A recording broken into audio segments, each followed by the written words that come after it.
Hare Krishna. We are reading from Canto number 1, chapter number 3, entitled as Krishna is the source of all incarnations, and the text number 24. Now we are in our age, Kali Yuga. ततः कलौ सम्प्रवृत्ते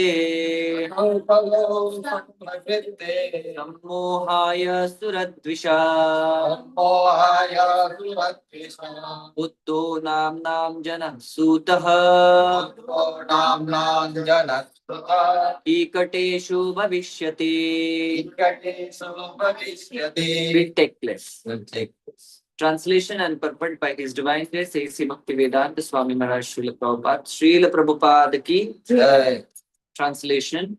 Then in the beginning of Kali Yuga, the Lord will appear as Lord Buddha, the son of Anjana, in the province of Gaya, just for the purpose of deluding those who are envious of the faithful priests.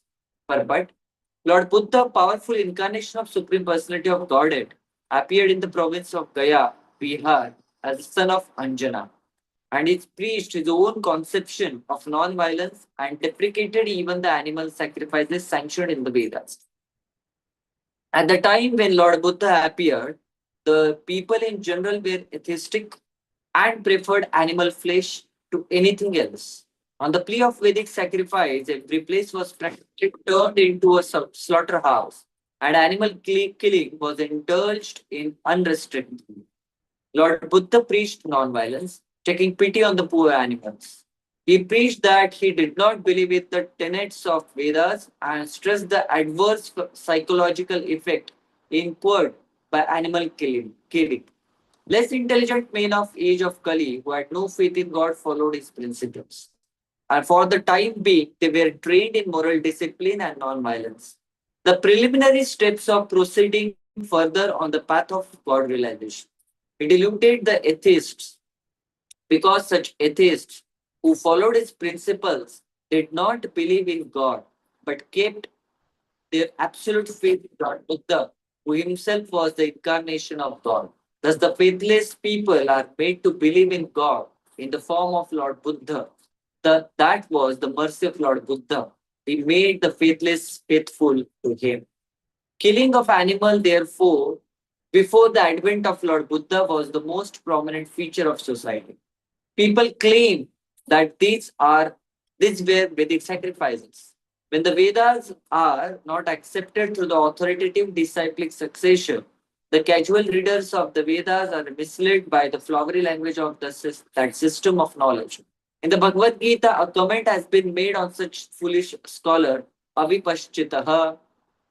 The foolish scholars of Vedic literature who do not care to receive the transcendental message through the transcendental realized sources of disciplic succession are sure to be bewildered. By them, the ritualistic ceremonies are considered to be all in all. They have no depth of knowledge according to Bhagavad Gita 15.50. Vedescha sarve rahameva vidya. The whole system of Vedas is to lead one gradually to the path of the Supreme Lord. The whole theme of Vedic literature is to know the Supreme Law, the individual soul, the cosmic situation, and the relation between all these items.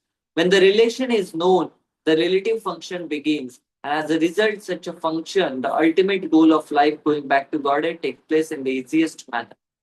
Unfortunately, unauthorized scholars of the Vedas became captivated by the purification of the Supreme, and natural progress is thereby checked. To such bewildered person of atheistic propensity, Lord Buddha is the emblem of theism. He therefore, first of all, wanted to check the habit of animal killing. The animal killers are dangerous element on the path of going back to Godhead. There are two types of animal killers. The soul is also sometimes called the animal or the living being. Therefore, both the slaughterer of animals and those who have lost their identity as souls are animal killers. Maharaj Parikshit said that only the animal killer cannot release the transcendental message of the Supreme Lord. Therefore, if the people are to be educated to the path of Godhead, they must be taught first and foremost to stop the process of animal killing. In both senses, mentioned above, it is nonsensical to say that animal killing has nothing to do with spiritual realization. By this dangerous theory, many so-called sannyasis have sprung up by the grace of Kali Yuga, who preached animal killing under the garb of the Vedas. The subject matter has already been discussed in the conversation between Lord Chaitanya and Maulana Chand Qazi Sahib. The animal sacrifice, as stated in Vedas, is different from the unrestricted animal killing in slaughterhouse. Because the Asuras or so-called scholars of the Vedic literatures put forward the evidence of animal killing in the Vedas, Lord Buddha superficially denied the authority of Vedas. This rejection of Vedas by Lord Buddha was adopted in order to save people from the vice of animal killing, as well as to save the poor animals from the slaughtering process of their big brothers who cannot who clamor for universal brotherhood, peace, justice, and equity. There is no justice when there is animal killing. Lord Buddha wanted to stop it completely, and therefore his cult of ahimsa was propagated not only in India but also outside the country. Technically, Lord Buddha's philosophy is called atheistic because there is no acceptance of supreme Lord, and because that system of philosophy denied the authority of Vedas. But that is the act of camouflage by the Lord. Lord Buddha is the incarnation of Godhead. As such, he is the original propounder of Vedic knowledge. He therefore cannot reject Vedic philosophy. But he rejected it outwardly because the Suradvisha or the demons who are always envious of devotees of the god tried to support cow killing or animal killing for the pages of Vedas. And this is now being done by the modern sannyasis. Lord Buddha had to reject the authority of Vedas altogether. This is simply technical, and had it not been so, he would not have been so accepted as incarnation of God. Nor would he have been worshipped the transcendental songs of the poet Jaydev, who is the Vaishnava Acharya. Lord Buddha preached the preliminary principles of the Vedas in manner suitable for the time, and also did Shankaracharya to establish the authority of Vedas. Therefore, both Lord Buddha and Acharya Shankara paved the path of theism, and the Vaishnava Acharya, specifically Lord Sri Chaitanya Mahaprabhu, laid the people on the path towards a realization of going back to order. We are glad that people are taking interest in non-violent movement of Lord Buddha, but will they take the matter very seriously and close the animal slaughterhouses altogether? If not, there is no meaning to Ahimsa cult. Srimad Bhagavatam was composed just prior to beginning of the age of Kali, about 5,000 years ago. And Lord Buddha appeared about 2600 years ago. Therefore, in the Srimad Bhagavatam, Lord Buddha is foretold. Such is the authority of this clear scripture. There are many such prophecies, and they are being fulfilled one after another. They will indicate the positive standing of Srimad Bhagavatam, which is without stress, any trace of mistake, illusion, cheating, and imperfection, which are the four flaws of all conditioned soul. The liberated soul are above these flaws. Therefore, they can see and foretell things which are to take place on distant future days. Hare Krishna. Hare Krishna.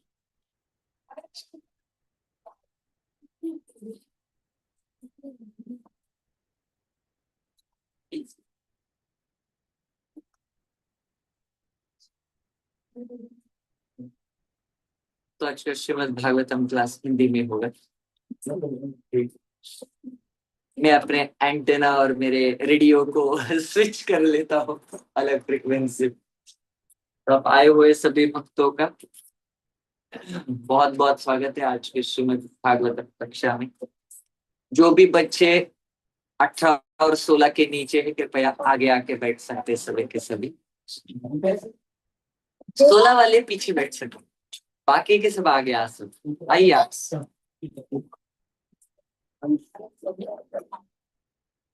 तो अच्छा संपर्क बनेगा। यहाँ पे भी माता हो, मैं कोई 16 के नीचे है तो आगे बैठ जाएगी। ताकि आप लोग बातें कम करेंगे और मैं जो बातें कर रहा हूँ उसको आप लोग सुनेंगे। अरे, तो आज हम श्रीमद् भागवतम के प्रथम स्कंद के तृतीय अध्याय का 24वें नंबर का श्लोक देख रहे हैं। 1.3.24 ये श्लोका हम यहाँ पे देख रहे हैं।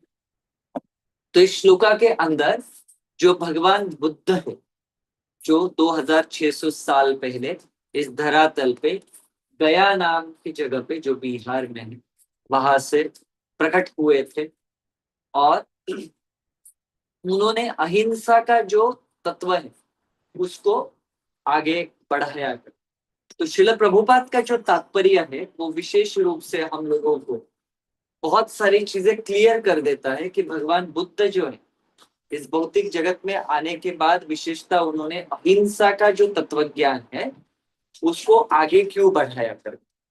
तो सर्वप्रथम ऐसे बोलते जब महाराज परीक्षित को शाप मिला, किससे मिला? तो जो श्रृंगी नाम का लड़का है जिसके पास जो ब्राह्मण कुल में जन्मा था, परंतु उसके जीवन में या उसके अंदर ब्राह्मणों का कोई भी गुण नहीं था, वो ब्रह्म बंधु कहलाता है। जो व्यक्ति ब्राह्मण कुल में जन्म लेता है परंतु उसके अंदर कोई भी ब्राह्मणों का गुण नहीं रहता है, उसको ब्रह्म बंधु बोला जाता है कि वो रिलेटिव है, वो रिश्तेदार है। तो इस पद्धति से ये श्रृंगी नाम का लड़का भी वैसे ही था, उसने परीक्षित महाराज को श्राप दिया।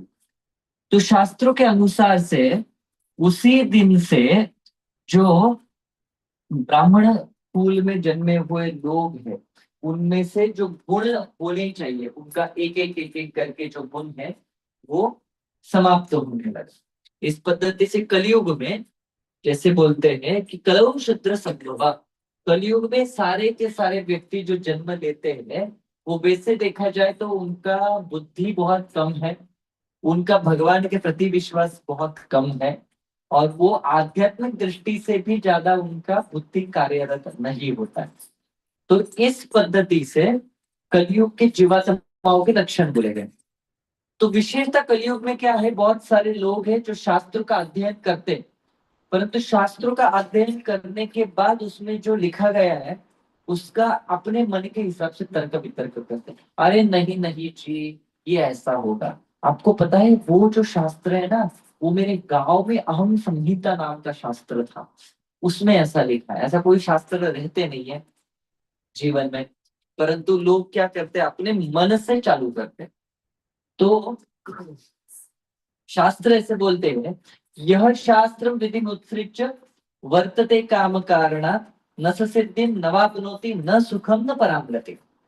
कि कोई भी व्यक्ति अगर शास्त्रों को दिए हुए किसी भी नियम का अगर पालन नहीं करता है और अपने मन से शुरुआत कर देता है कि क्या करना है और क्या नहीं करना है करके, तो वो व्यक्ति को न सुख प्राप्त होता है, न समाधान प्राप्त होता है, न परम गति प्राप्त होती है।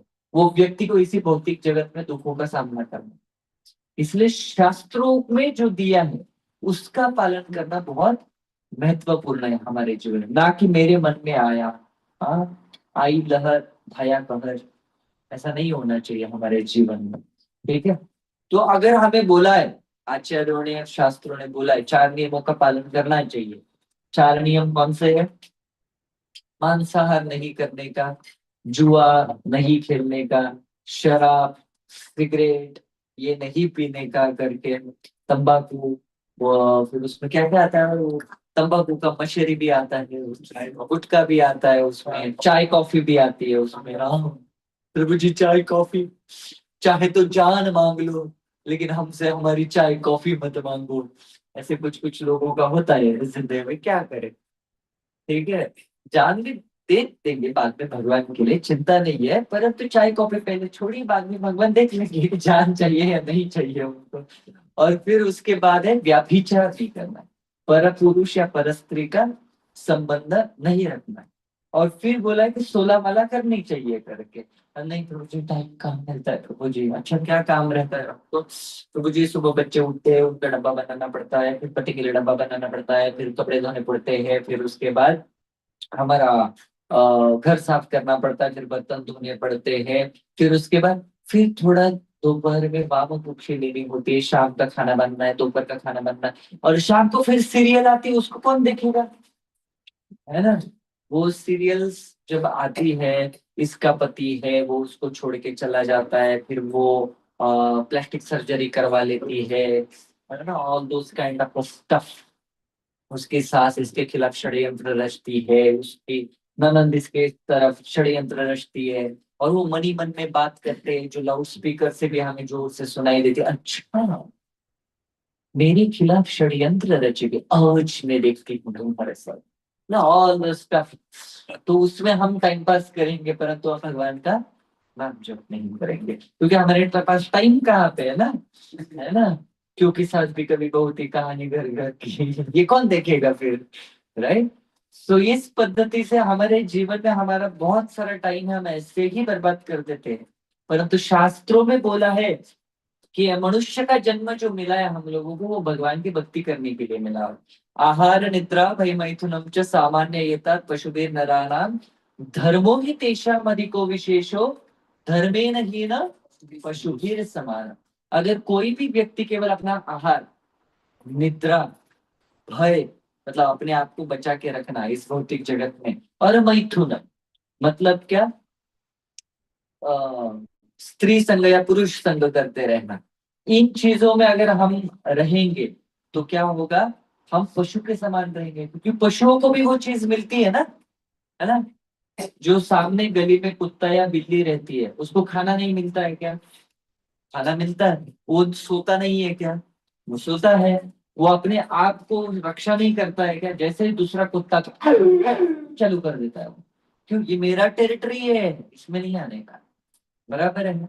और उसके बाद मैथुन नहीं मिलता है क्या, उसको मिलते हैं। कोई अच्छी कुतिया देख गई उसको, तो उनका भी प्रेम ये चालू हो जाता है कभी। तो जो प्राणियों को मिलता है उसी के पीछे अगर मनुष्य दौड़ेगा, तो हमारे और प्राणियों में फर्क क्या है। इसलिए हम लोगों में विशेष क्या है, धर्मे धर्मो ही तेषाम अधिको विशेष, धर्म के चीजों का पालन करा। धर्म मतलब क्या है, जो भगवान ने शास्त्र में हम लोगों को सूचनाएं दी हुई है, उसका पालन करना, भगवान का नाम जप करना, भगवान की सेवा करना, भगवान का हरिनाम संकीर्तन निकालना, भगवान का प्रसाद खाना, और भगवान के भक्तों की भी सेवा करना, ये क्या है, भगवान का धर्म का पालन करना है। हमारा धर्म केवल एक ही है, गोपी भर्तुर पद कमल योर दास दासानु दास। एक तो जीवन में आप दास बनोगे, नहीं तो आप जीवन में दास बनोगे। ठीक है, जो दूसरों का खून चूसने वाला मच्छर है उसको मराठी में दास बोलते हैं। तो चॉइस अपना। तो जब भगवान बुद्ध ने देखा कि शास्त्र में दिए हुए सही विधि विधानों का जो पालन करना है वो लोग सही से नहीं कर रहे, अपने मन से उसका अर्थ निकाल रहे। अरे भगवान ने कहा बोला है 16 माला का जप करो कर, हाँ हाँ, भगवान ने बोला नहीं है 16 माला का जप करो करके, भगवान ने बोला है सततम कीर्तयन्तो मां, 24 घंटा मेरे नाम का जप करो। कर पाएंगे, कर पाएंगे तो सोएगा कौन, खाएगा कौन, टीवी कौन देखेगा, मोबाइल कौन चलाएगा, राइट। तो इसीलिए आचार्य गणों ने बोला है आप 16 माला करोगे तो सततम कीर्तयन्तो मां ऑटोमेटिकली हो जाएगा आप लोगों का। इसलिए शास्त्र और आचार्यों के दिए हुए नियमों का पालन करना हमारे जीवन में बहुत महत्वपूर्ण है। तो जब भगवान बुद्ध ने ये देखा कि सारे जीवात्मा जो है ये सही से वेदों के दिए हुए चीजों का पालन नहीं कर रहे। वेदों में लिखा है अश्वमेध यज्ञ, जिसमें जो घोड़ा होता है उसका सैक्रिफाइस किया जाता है, ठीक है। फिर गोमेध यज्ञ, जहाँ पे गाय का भी सैक्रिफाइस किया है, परंतु वो ब्राह्मण बड़े तेजस्वी रहते थे, वो ब्राह्मण बहुत संयमी रहते थे। वो राजा ने यज्ञ करने को बोला तो बोलते नहीं थे हाँ 51 रुपए का दक्षिणा चाहिए करके तभी मैं करूंगा। आजकल बढ़ गया है वो, समथिंग 5100 लेते होंगे, बराबर है। तो ऐसे डिमांड नहीं करते थे उस समय पे। और राजा ने कुछ दान में दिया तो फिर उसमें से जितना उनको चाहिए वो उतना रखते थे, बाकी का उसी जगह पे छोड़ के चले जाते थे। इस तरीके के डिटैच्ड अनासक्त ब्राह्मण रहते थे, ठीक है। आजकल 51,000 की जगह केवल 5,000 दिया तो भी 100 रुपए के लिए वो 4 मंत्र कम बोल देते। तो ये प्रॉब्लम है, प्रैक्टिकल प्रॉब्लम है। तो हम किसी ब्राह्मण क्षत्रिय वैश्य शूद्र के खिलाफ नहीं है, हम तो मेंटेलिटी के खिलाफ है करते कि अगर हमने उस रिस्पॉन्सिबिलिटी को अपने जीवन में लिया है तो हमें उसका 100% पालन करना चाहिए। ठीक है।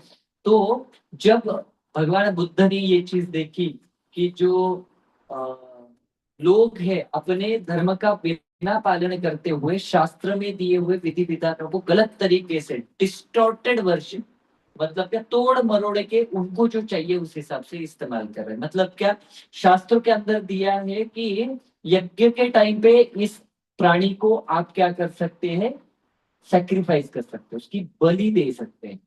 तो उसके लिए बहुत सारे विधि विधान रहते। तो जिस प्राणी का बलि दिया वो प्राणी सबके सामने उसको दिव्य शरीर प्राप्त होता था और वो हेवन में, स्वर्ग में जाता था सबके सामने, ये होता था।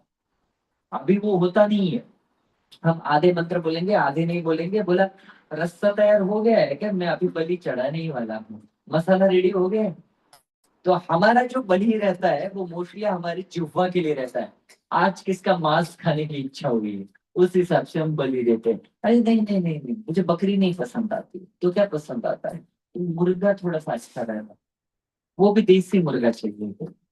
इस पद्धति से लोग क्या करते हैं, शास्त्र के विधि विधानों का पालन किस लिए करना है, मेरा पेट भरे, मस्त तगड़ी कबाब में खाऊं, इस तरीके से कर, बराबर है। तो उसी को रोकने के लिए ऐसे बोलते हैं कि जब कलयुग की शुरुआत हुई थी तो ये जो बड़े बड़े लोग हैं, विद्वान लोग हैं, पंडित लोग हैं, इनके घरों से खून की नदियां बहती थी, इतना प्राणियों को काटा जाता था।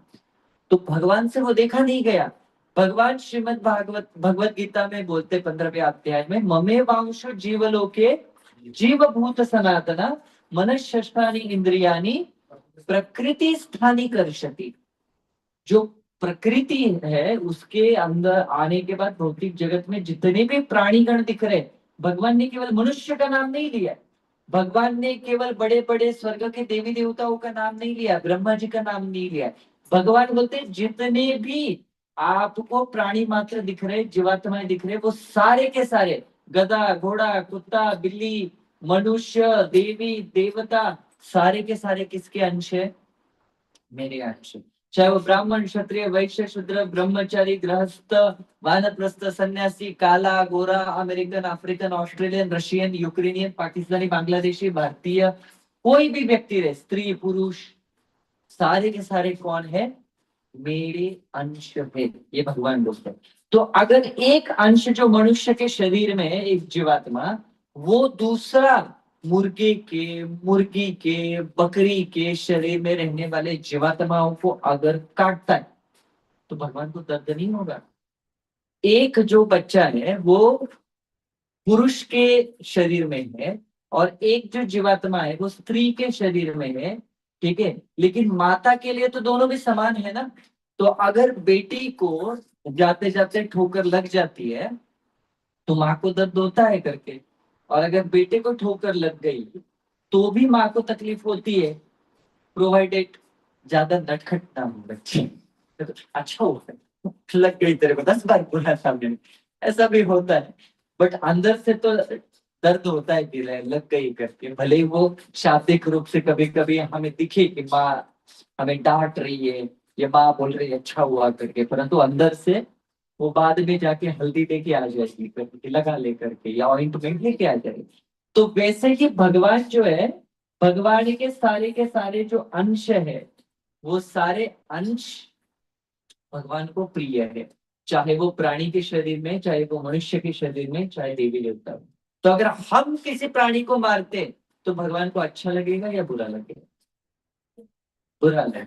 तो इसीलिए तो भगवान ने भगवान बुद्ध का अवतार लिया, ताकि मैं जाके अहिंसा का तत्व ज्ञान सबको बताऊं, ताकि लोग प्राणी मात्र को मारेंगे। तो अभी आप बोल रहे हो कि सारे जीवात्माएं भगवान के अंश है, तो फिर गोभी की सब्जी, भोपड़ा, कद्दू, लौकी, आलू, बटाटा, टोमेटो, ये भी तो भगवान के अंश है ना। बराबर है ना। ये जो पेड़ पौधे दिख रहे हैं वो भगवान के अंश है, तो हम उनको भी तो मार रहे हैं ना, तो इसका मतलब हम जीव की हत्या कर रहे हैं। तो उसके पीछे भी कारण है। भगवान, एक भागवतम में बहुत सुंदर सा श्लोक आता है, अहस्तानि सहस्तानां अपदान अपदानि चतुष्पदम फल्गुनी तत्र महता जीवो जीवस्य जीवन। जिनके पास हाथ नहीं है वो बिना हाथ वालों को खा सकते हैं, उनके ऊपर जीवित रहते हैं। जिन लोगों को पैर है वो बिना पैर वालों के ऊपर जी सकते हैं, क्योंकि ये तत्व बनाया है जीवो जीवस्य जीवन, एक ही जीव दूसरे जीव के ऊपर जीता है। तो हमें जीने के लिए कुछ तो खाना पड़ेगा, ये बात सही है, ठीक है। अभी दूसरा चीज, जब कोई भी व्यक्ति जीवात्मा प्राणी बनता है, उसकी चेतना, और कोई भी जीवात्मा अगर ये बनता है, पेड़ पौधा बनता है, तो उसकी चेतना जो है उसके अंदर वो फट जाएगा, वो कुछ है ना, वो फट जाएगा। ठीक है। तो वो जो ये है जीवात्मा है, उसकी जो चेतना है वो उतनी प्रगल्भ नहीं होती है। उसकी चेतना का, जैसे हमें अगर यहाँ पे चोटी काटी, हमने कभी कभी हम अपने दोस्त को चोटी काटते हैं ना पेट के अंदर, ऐसा है ना। तो वैसे अगर आप किसी को चोटी काटोगे तो क्या होगा, उसको दर्द होगा, वो चिल्लाएगा, बराबर है। परंतु पेड़ को उतना दर्द नहीं होता है जितना प्राणी को होता है। ठीक है।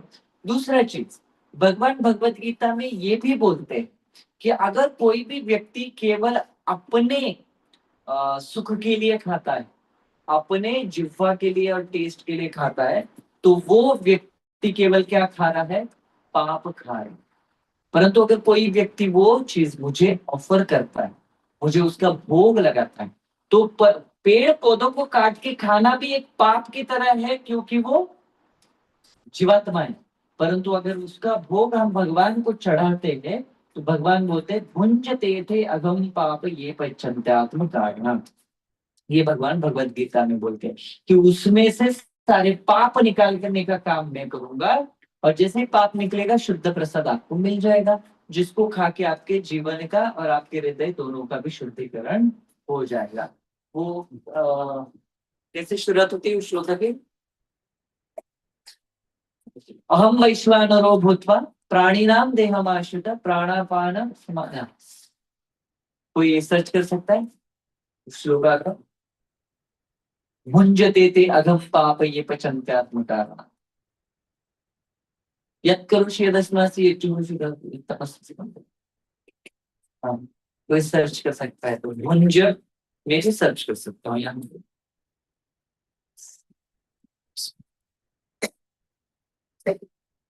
यज्ञ शिष्टश्चिनः संतो मुश्चन्ते सर्वकिल विषय भुंजते थे अघम पाप ये पचन्त्यात्म कारणात्। तो इसका भाषांतर इस प्रकार से है, the devotees of the lord are release from all kind of sins. भगवान के भक्त सारे पापों से मुक्त किए जाते। कौन? भगवान के भक्त। कैसे? Because they eat food which is offered first for sacrifice.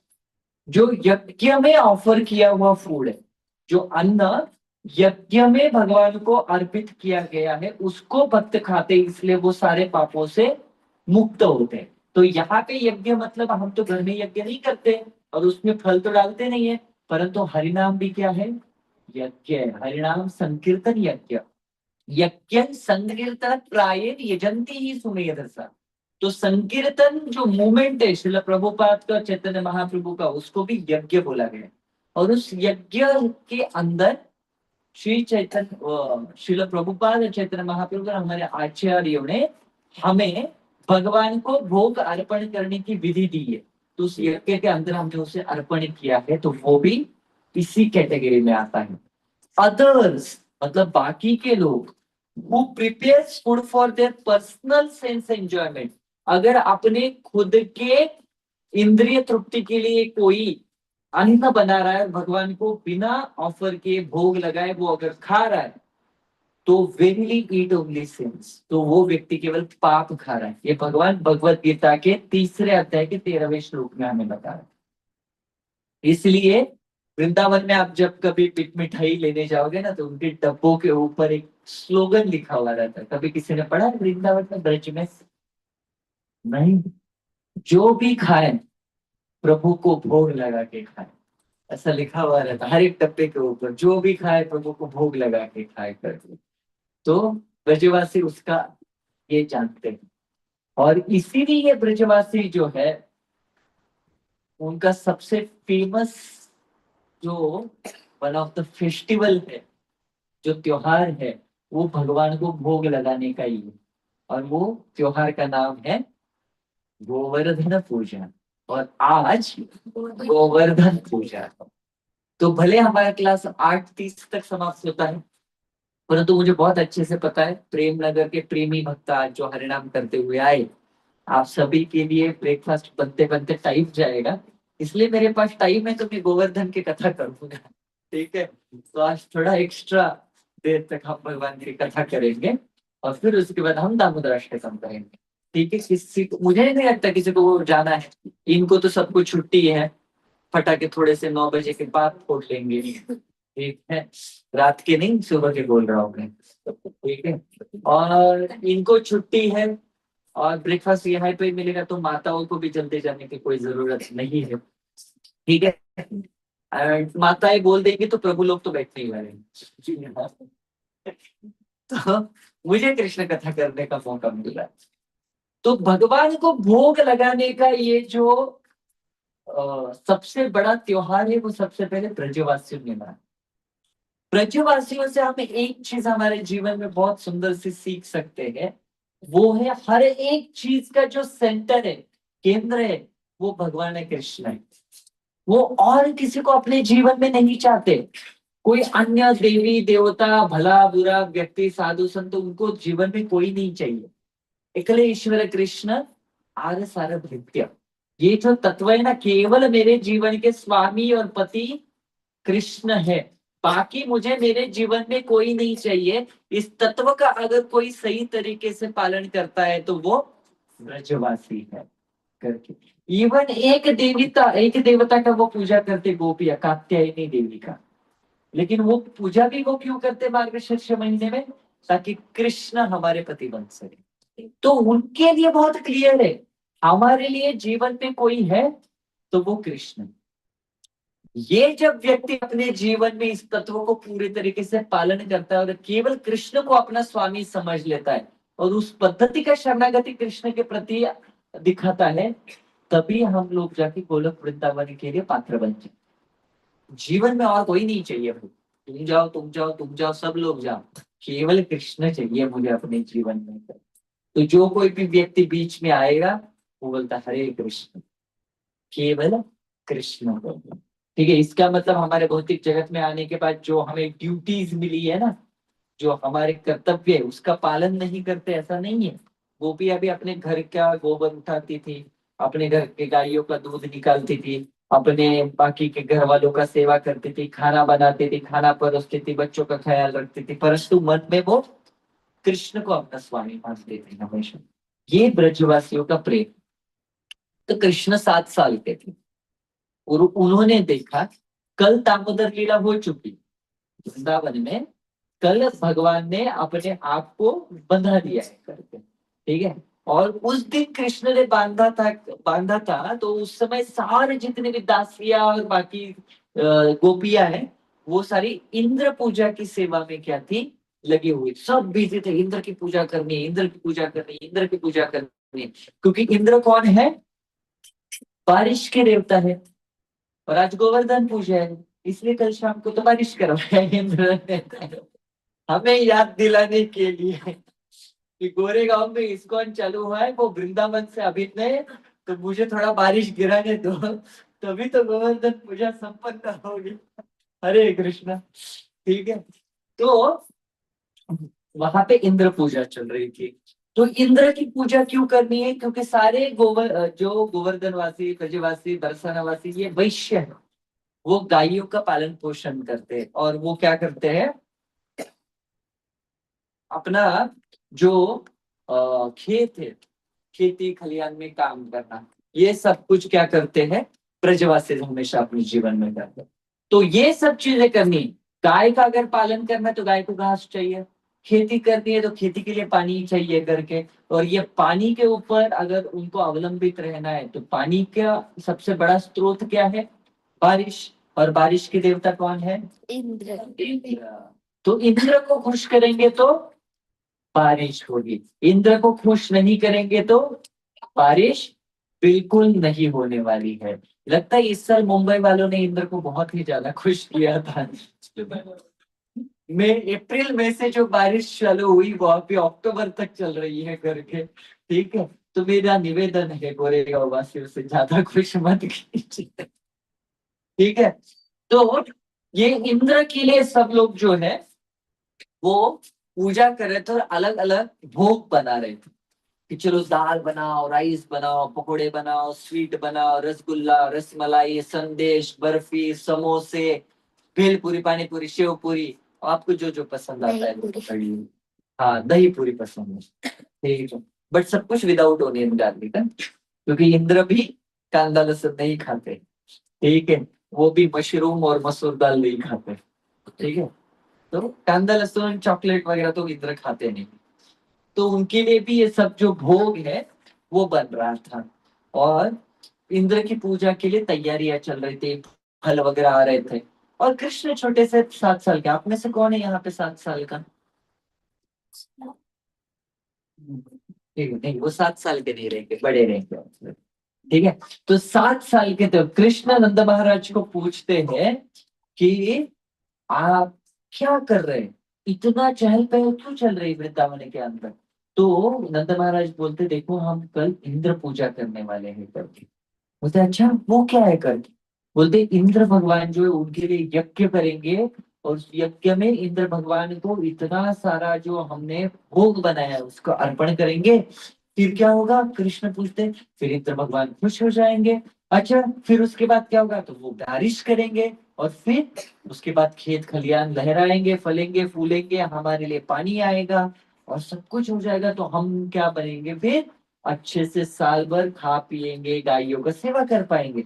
लेकिन कृष्ण बोलते वो तो इंद्र का ड्यूटी है, कर्तव्य है कि वो हमें बारिश दे।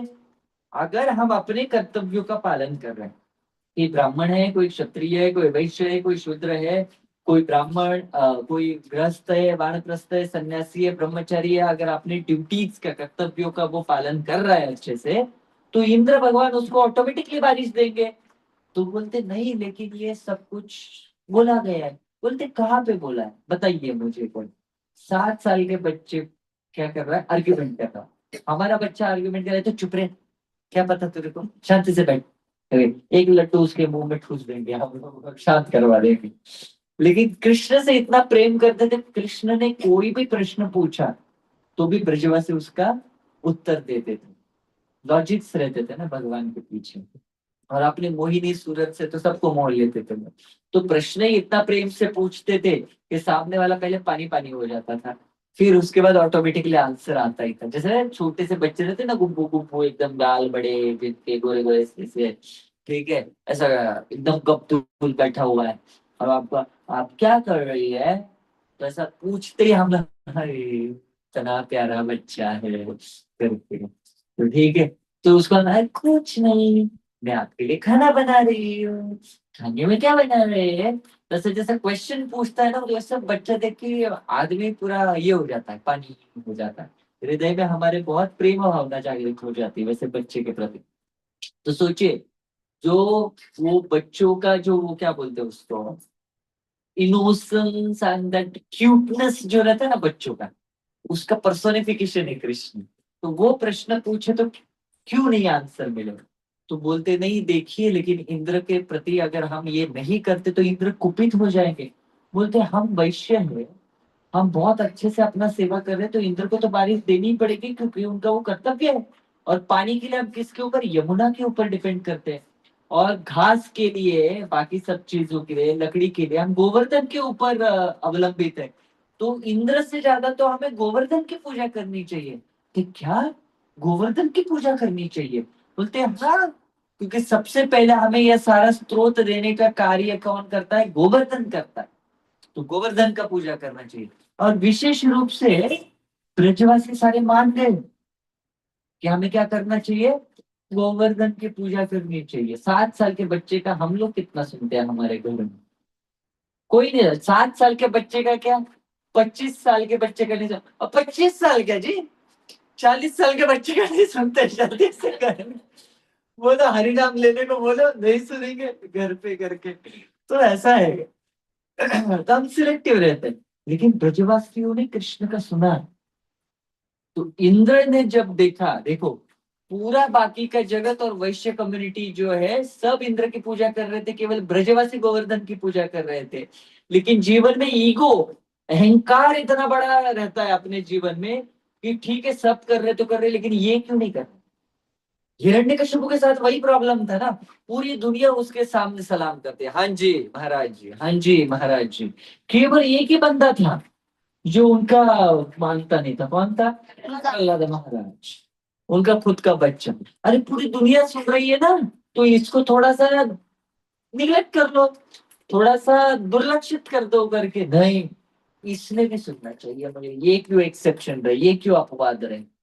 तो ईगो ये काम करता है, जो हमारा छोटा सा चीज है जिसको हम दुर्लक्ष्य करना, है निग्लिजेंस को, निग्लेक्ट को क्या बोलते हैं हिंदी में एक्चुअली, दुर्लक्ष्य पता है ना, दुर्लक्ष्य करना, हाँ उसके ऊपर ध्यान नहीं देते हैं करके। तो हिरण्यकशिपु बड़ा विडम्बित, नहीं झूम करके देखता है प्रॉब्लम को, और वही कांटा बन जाता है हमारे हृदय के अंदर। 100 लोग आपसे प्रेम कर रहे हैं लेकिन एक आपको मुड़ के करके चला जाए, इसने ऐसा क्यों, इसने ऐसा क्यों, इसने ऐसा, ये अहंकार रहता है हमारा। तो इंद्र ने पूरा अपना कॉन्सेंट्रेशन ओवर ब्रजवासियों के ऊपर लिया कि ये क्यों नहीं सुन रहे हैं मेरी बात। और फिर क्या किया, संवर्तक क्लाउड्स, संवर्तक नाम के जो क्लाउड्स बादल है उनको भेजा। संवर्तक बादल कब आते हैं, जब ब्रह्मा जी सो जाते हैं और ये पूरे ब्रह्मांड का प्रलय लाना है, ब्रह्मांड को पानी में डुबो देना है, उस टाइम पे संवर्तक बादल आते हैं। इंद्र का अहंकार इतना ज्यादा था कि उसने एक वृंदावन छोटा सा 84 कोस वाला एरिया, उसको डुबोने के लिए संवर्तक बादल को मंगाया। और वो संवर्तक बादल है, जोर जोर से सब कुछ क्या होने लगा, बादल गरज रहे, बारिश गिर रही सारे के सारे। और बारिश कैसे थी, मुंबई जैसे नहीं, बदा बारिश गिर रही। बोलते एक बारिश की बूंद एक पिलर की समान, एक जो खंबा रहता ना, घर का खंबा, घर का खंबा जो है उसके समान थी करके, और वो गिरता था विद इन मोमेंट। पलक झपकते वृंदावन में बाढ़ आने लगी, बारिश में सारे पेड़ बहने लगे, घर टूटने लगे, गाय इतस्तता जाने लगी, ब्रजवासी डूबने लगे उसके अंदर। तो कृष्ण को पूछा कि आपके कहने की वजह से हमने गोवर्धन की पूजा, देखो इंद्र कुपित हो गए, अभी आप ही है जो हमें बचा सकते हैं। ब्रजवासियों का ये एक महत्वपूर्ण ये है, खुशी है तो भी बांटेंगे कृष्ण के साथ, दुख है तो भी बांटेंगे कृष्ण के साथ, संकट है तो भी जाएंगे कृष्ण के शरण में। तो उनके लिए सब कुछ कृष्ण है। कृष्ण बोले देखो गोवर्धन की पूजा की है, इंद्र कुपित है, तो गोवर्धन ही हमें इंद्र से बचा पाएंगे। तो अब जाके कृष्ण क्या करते हैं, गोवर्धन को अपने, इसको क्या ताया बोलते हैं ना, या बाया, बाया बोलते हैं ना इस हाथ को, बाया हाथ, बाया हाथ की छोटी उंगली के ऊपर भगवान ने क्या किया, गोवर्धन उठाया, 7 दिन 7 रात बाहर। हाँ, बाहर अभी पूरा बवंडर चल रहा है, संपर्तक बादल जो है पानी पे पानी बरस रहे करके, लेकिन गोवर्धन के अंदर एक अलग तूफान था। कौन सा तूफान था, हरिनाम का तूफान था, कृष्ण प्रेम का तूफान था। कि सब केवल कृष्ण को देख रहे थे और हरिनाम चल रहा था, सब भगवान की तरफ नाच रहे थे। और किसी को भूख नहीं लग रही थी, क्यों, क्योंकि कृष्ण का दर्शन ही उनकी शारीरिक इच्छाएं जो है वो परिपूर्ण कर रहा था। ये होता है जब कोई भी व्यक्ति कृष्ण की शरण लेता है, तो उसको किसी संकट से डरने की जरूरत नहीं होती। कृष्ण अपने आप उस संकट में से उसको राह दिखा देते हैं। तो गोवर्धन लीला ब्रजवासियों के शरणागति का और इंद्र के अहंकार को तोड़ने का लीला है करके। इसलिए इससे हम सीखते हैं, अगर अपने जीवन में भी भगवान के प्रति हम फुल 108% शरणागत होते हैं, तो भगवान हमारे जीवन में भी मिरेकल करते हैं, जादू करते हैं। ठीक है, इसलिए गोवर्धन जी से आप प्रार्थना कर सकते हैं कि हे गोवर्धन, जैसे आपने बाकी गोवर्धन ब्रजवासियों को अपने आश्रय दिया था, हमें भी आप आश्रय दीजिए, ताकि ये जो बाकी संसार दावा नल है, ब्रज में तो पानी गिर रहा था, यहाँ पे अग्नि गिरता है हमारे जीवन में, तो इस अग्नि से हम बच पाए करते हैं। और आपके जो भगवान है, हरिदास वरीय बोला जाता है गोवर्धन जी को, कि वो हरि के दासों में सबसे श्रेष्ठ है। वो भगवान कृष्ण ही है, परंतु दास के मूड में है। हाँ, महाविष्णु कृष्ण सब सेम ही चलता है। तो जैसे आप उनकी सेवा करते हैं एकाग्र चित्त से, हम भी अपने जीवन में भगवान कृष्ण की सेवा करें। तो इसी के साथ हम यहाँ पे अल्प विराम लेंगे, अगली बार मिलेंगे इसी समय इसी बात। हाँ, इस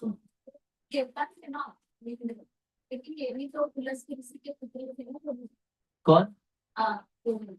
हाँ, मतलब इस भौतिक जगत में आने के लिए आप बोल सकते हैं कि वैसे आए करके।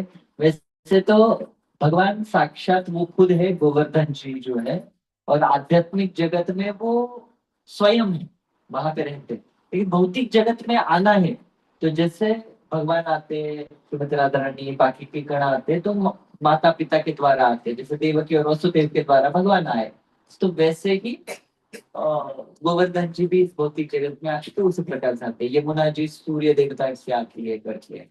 तो भौतिक जगत में आने के लिए ऐसी लीलाएं होती है। ठीक है, हरे कृष्ण। तो इसके बाद हम